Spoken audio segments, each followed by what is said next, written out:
এনকাউন্টারে নিহত প্রভাস মণ্ডলের এক্সরে, কলকাতা মেডিকেলে প্রভাস মণ্ডলের এক্সরে বিষয়ে আরো ডিটেল জানার চেষ্টা করব। সরাসরি অভিজিৎ রয়েছে আমার সঙ্গে। অভিজিৎ, কেন ময়নাতদন্তের আগে প্রভাস মণ্ডলের এক্সরে?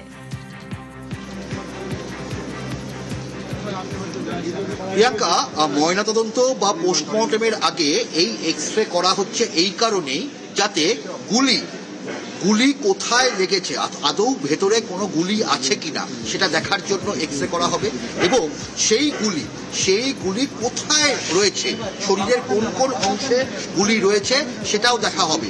অর্থাৎ এই কারণেই এক্সরে করা হয়, এবং একই সঙ্গে যাতে স্বচ্ছভাবে, যাতে কোনো আইনি জটিলতা না হয় পরবর্তীকালে, গোটা বিষয়টাই যাতে আইনের ক্ষেত্রে একদম স্বচ্ছ থাকে, সেই কারণে ডকুমেন্টেশন যাতে সঠিকভাবে হয় তার জন্য এই এক্সরে করা হচ্ছে। অর্থাৎ বলা যেতে পারে যে কোথাও গুলি লেগেছে কিনা গুলির ক্ষেত্রে বা বোমের ক্ষেত্রে, অর্থাৎ কোনো মেটাল জিনিস শরীরে আছে কিনা, শরীরের ক্ষেত্রে বোমের স্প্লিন্টার বা গুলির কার্তুজ, সেই কার্তুজ সেখানে শরীরের কোথায় রয়েছে এবং কোন কোন অংশে রয়েছে এবং আদৌ গুলি রয়েছে কিনা।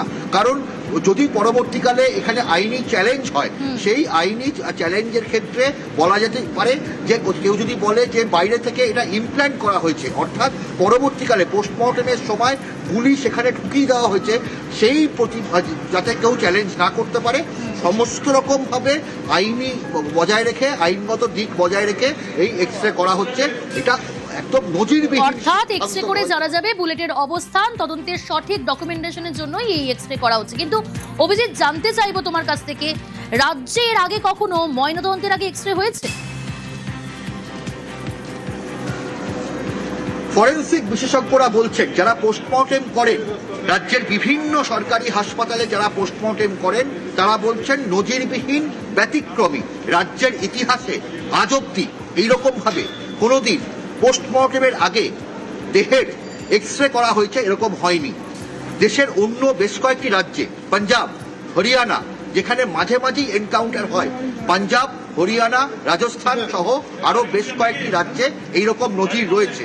তবে আমাদের রাজ্যে এই প্রথম হলো, অর্থাৎ বলা যেতে পারে যে শরীরে কোথায় কোথায় গুলি লেগেছে এরকম এনকাউন্টার যেমন রাজ্যের ইতিহাসে প্রথম।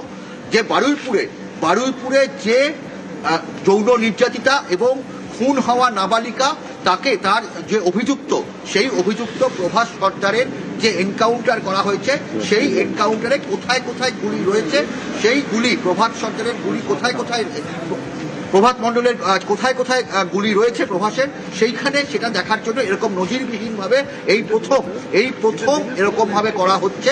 এবং রাজ্যে এরকম ধরনের পোস্টমর্টেম বা ময়নাতদন্তের আগে এইরকম এক্সরে এই প্রথম করা হলো। ধন্যবাদ অভিজিৎ। রাজ্যে প্রথম ময়নাতদন্তের আগে এক্সরে।